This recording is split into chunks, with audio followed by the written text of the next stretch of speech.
Welcome to the Wildlife Wire. I'm Mark Searles, And I'm Samantha Miller. and this is your source for wildlife news and the people that make it.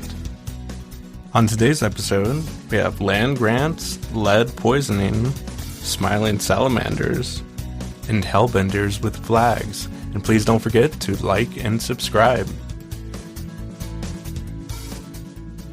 Yeah, how you been? Living the dream. I got my 7-year-old to hike 12 miles in one day this weekend. That's a And lot he of did that miles. with an 1,800 foot, I'm not done, 1,800 foot elevation gain. That's a good day, whether you're 17, 27, 77. That's a good day. Yeah, 27, just like myself. It was it was a, it was a good day, and it was really cool to see a kid that I used to carry in my backpack through Rocky Mountain National Park, And your carry belly. and in my belly in Rocky Mountain National Park. Now actually carrying his own pack and going that far, and it was really impressive. So I'm proud of that kid, and that was my weekend. Good. Good. That kid. Still haven't That come up with a name for him yet, but one day he'll earn a name. Maybe if he hikes 20 miles or 30 in a day, we can start talking about naming him. well, talking about Colorado and parks, I have a story from Colorado Parks and Wildlife. Ooh, do tell. What's your news story? So they sent out a press release saying Colorado Parks and Wildlife invites landowners to request funding to protect wildlife habitat on their property. So that means they have $11 million up for grabs. This was generated from the sale of their habitat stamps and through Colorado Parks and Wildlife's partnership with Great Outdoors Colorado, who's funded by lottery sales. And so the priorities of this, of course, are going to be to provide public access for hunting and fishing, but then they put wildlife viewing on there, which to me, I'm like, Ooh. uh, I'm interested to see how that works as far as like, hey, I'm on your land, I'm just looking at the birds. Like, I don't know how that works. Yeah, it'd be interesting. I wonder if it's more like for an overnight stay, if you have like a guided naturalist hike or a birding Yeah. hike, for people that are doing rentals or that sort of thing. It'd be cool to have that kind of add-on with access to private lands because we know so many species will move off public lands too during busy seasons and kind of try to stay away from people, and that puts them right on private lands where there's less foot traffic. Yeah.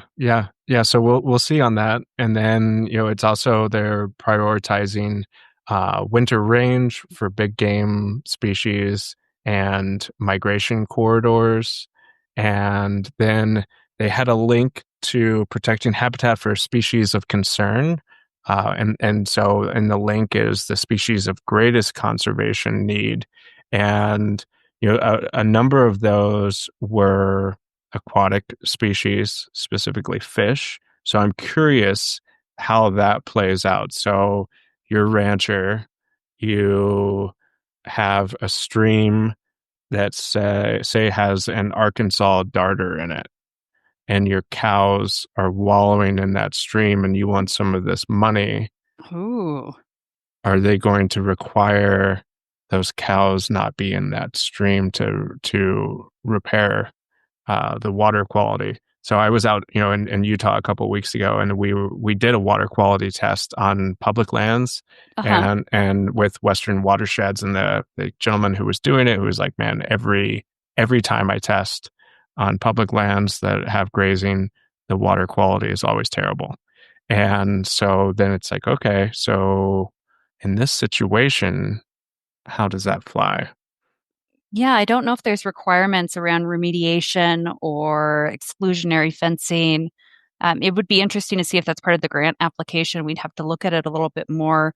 I know that a lot of private land grants have very thorough and robust application processes. I'm not sure how CPWs goes. I know in Grand County we have some pretty intensive grants if you want funding for private lands that you have to really demonstrate the need and the use for that funding. So I'm sure CPW has some of those limitations too. Yeah, yeah. I don't know. It just says, contact your local CPW office to submit the application, and you got to talk to staff before submitting. Yeah, and I was also thinking about wolves too. It's like, could you get funding to move your cattle off of elk grazing areas, winter grazing areas that have wolves there? Hmm. That would be really interesting. Yeah. I think that we should have a CPW person on sometime and maybe talk about state lands and all the good things that the CPW is doing with state lands because private landowners are such an important piece of the puzzle of conservation. And a lot of those programs, unless you're part of them, you don't really know what's going on. So it'd be really interesting, I think, for us as non-large landowners. We are you're a small landowner. I'm a no land owner. Um, it would be interesting to hear about those programs and how they really put the puzzle together. Yeah. Yeah, there's so many different pieces. So, it's really cool. I would love for them to just on all kinds of issues. They have a great PR department that sends out all these press releases and things, and I know funds are limited, but just having someone being able to speak about all these different programs and they like and it's not just CPW, it's all the wildlife agencies that do good things that no one knows about, or we get a snippet of information and then it's off to the races in social media comments to portray your own narrative about them. Yeah, I know in yesteryear when I was a landowner in Washington, they had a great program for conserving riparian areas to bolster native plant species. That's another huge issue that you see on private lands is that you start seeing cheatgrass or non-native plants take hold, especially as you have animals grazing, because then they're just reproducing that seed again, right? Pooping it Uh, right out. pooping it right out. But restoring those kinds of native grasses too is really important. And I know that WDFW, that's the Washington Department of Fish and Wildlife, had all sorts of really cool habitat programs that I had access to being a landowner. So I'd love to learn more about Colorado's. Yeah. Yeah. So if you are a landowner and you have participated in one of these programs, we'd love to hear from you. We would. We would. Do you want me to share my sad news since I did go towards Washington and my story is more Pacific Northwest oriented this week? Yeah, we could have led with yours, but we chose not to. Yes. Wow. You got that in, didn't you? In case folks did not guess it, my story is about lead, and it is about uh, the poisoning effects of lead on species that scavenge, and how lead ammunition and lead tackle can really hurt fish, birds. I have concerns about other species like coyotes or grizzlies that may scavenge. But this specific story is out of the Pacific and Ooh, it's from, you're welcome. specifically. Specifically. Uh, it is from Oregon and it's out of Astoria.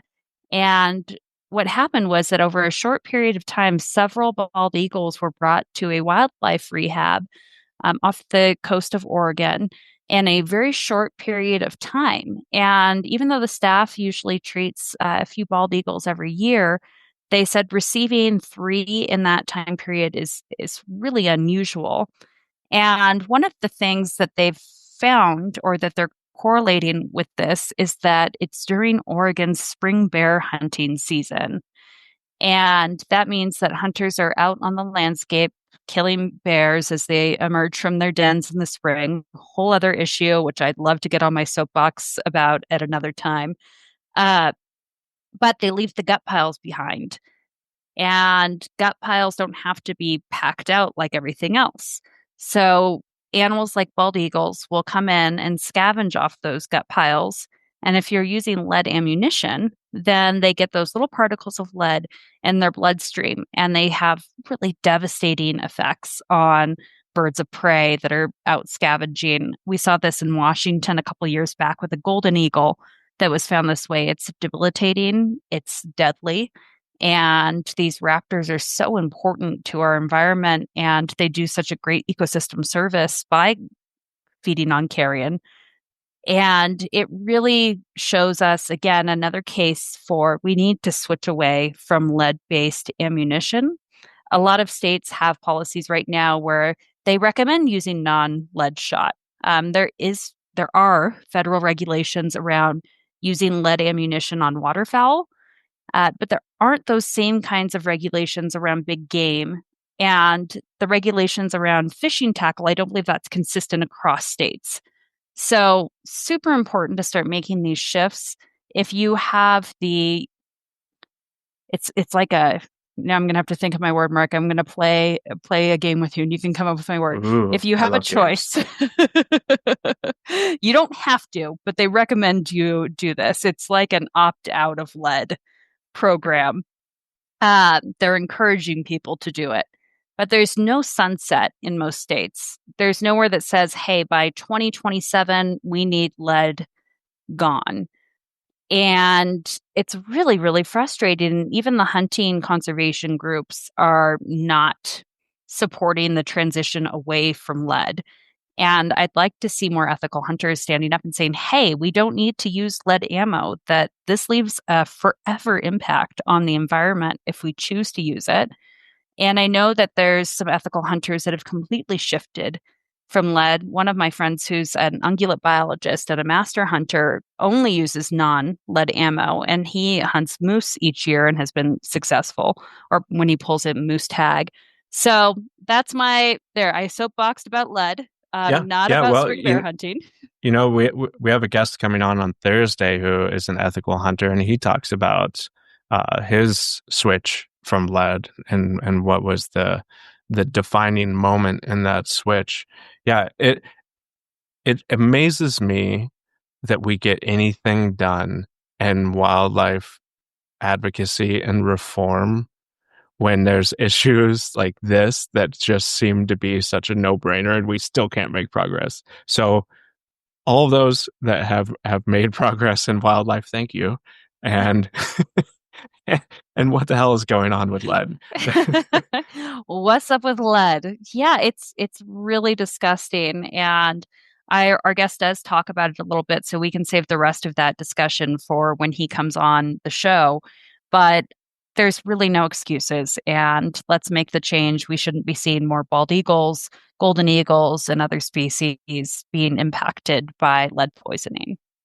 Yep, it has been said.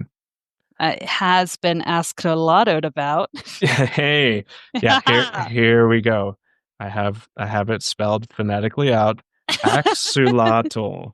Okay. Axolotl. So we are going to go south of the border for this news story. Hopefully we Okay. can return Okay. afterwards. Fingers crossed. Fingers crossed. But scientists stunned by species' remarkable behavior after being moved from captivity to wild. Quote, this is pretty big news. And that's why it's here on the Wildlife Wire. Ooh, all right. Exactly. Let's hear. Yeah, so the axolotl is a smiley faced salamander. They're adorable. Yep. Who not only adorable, but like X-Men freaks, kind of crazy.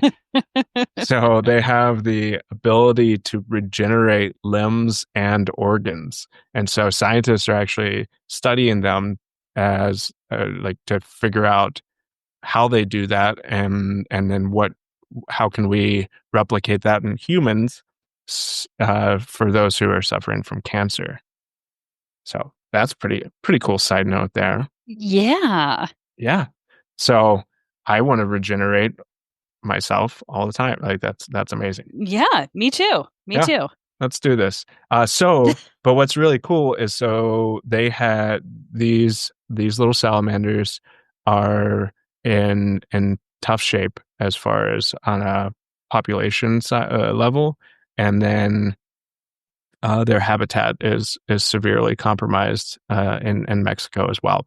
And so these researchers tracked 18 axolotls and that were bred in captivity and then released into artificial and restored natural wetlands in southern Mexico City. And good news, the animals were hunting and eating and avoiding predators and thriving and gaining weight. Ooh, good for them. Yeah, so it was super encouraging to take these animals that had never lived in the wilds, and then it was so ingrained in them that they figured it out, and they're doing well. Hopefully people like Lauren Boebert aren't listening Mm. and saying, oh well, we can just get rid of all the animals, and then we'll just, when we want them back, we could just throw them back out there and they'll do what they're supposed to do. Oh, no, So no, this is not no, a Lauren. blanket. Lauren, this is not a blanket solution. It, This it is not. It is not just because our axolotls, axolotos, you say lotl, I say lotto. I have no idea. It Um, ends TL. okay, All okay. right, hey, I, Lauren, do not replicate this with other species if yeah, you're listening.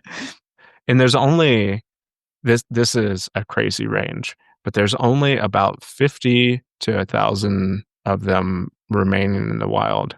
So Wow. yeah, this is a really important step for these little smiley guys. And in the article, it doesn't show a picture of them. So if you can figure out how to spell it from my pronunciation, go for it. But the name is actually in the article. So Google it afterwards. You'll see their little smiley faces, and it'll make you go, Oh. oh, I love that. Do you want to hear about my aquatic species now? yeah, let's hear it. Well, it's bad news, good news. So, uh, bad news was that the Army Corps of Engineers, in response to all of the debris and damage from Hurricane Helene, was bulldozing streams and rivers to push debris out in North Carolina. Hmm. And by doing so, they were actually damaging species like hellbenders, spiny crayfish, and Appalachian elk toe, and long solid mussel. And those are all very rare species to the area. And thanks to the work of, I think it was 30 or so different environmental groups, including my very own Center for Biological Diversity, uh, they were able to shift how this administration was operating to stop them from killing animals. So there was a response from the Trump administration to not kill these endangered species. And this really came about because of direct action by advocates. So, over Memorial Weekend, advocates coordinated across counties in North Carolina to block bulldozers from streams where they knew these species existed. They stood in front of bulldozers, they refused to move, and they respectfully protested. And these advocates also included people like veteran voters for Trump and big time Trump supporters. It was a broad coalition of people who cared about these species, who stopped the bulldozers, and then ultimately was able to meet with the Corps and come up with some common sense reforms and change the plan on how they're removing debris. And this includes a homeowner flagging. So anyone who has seen these species on their properties can flag across there, and then folks will not get bulldozed. That habitat can stay. Wait, like And so it's an actual flag, it's an actual little flag. and they put it in their property, and then the bulldozer. And then the bulldozer leaves it alone. Hmm, nice. So they are working actively in the communities and they are saving these species. And after the devastation from the hurricane, I am so glad that we have folks on the ground protecting these really valuable habitats and that we were able to make a shift within this administration. So people can do things, and if we work together, we can do hard things. And I'm thankful to all of the people that stood in the way of those bulldozers over Memorial Weekend, and that the outcome has now led to a change in how they're cleaning up post Helene. Yeah, that's great. And so, what were the other species? There was an My elk toe. my I knew you were going to ask me what that was, so we'll have to Google it together. It is spiny crayfish, Yeah, eastern hellbenders, yeah, Appalachian elk toe, elk toe. And I'm guessing it's some sort of mussel. Is it a Yeah, mussel? Is it a yeah, plant? it is. It's a clam. It looks more like a clam. Oh. And it is the long, solid mussel. And some of the impacted areas included Hughes Creek in Polk County, the Little River in Transylvania County, and the Broad River in McDowell County.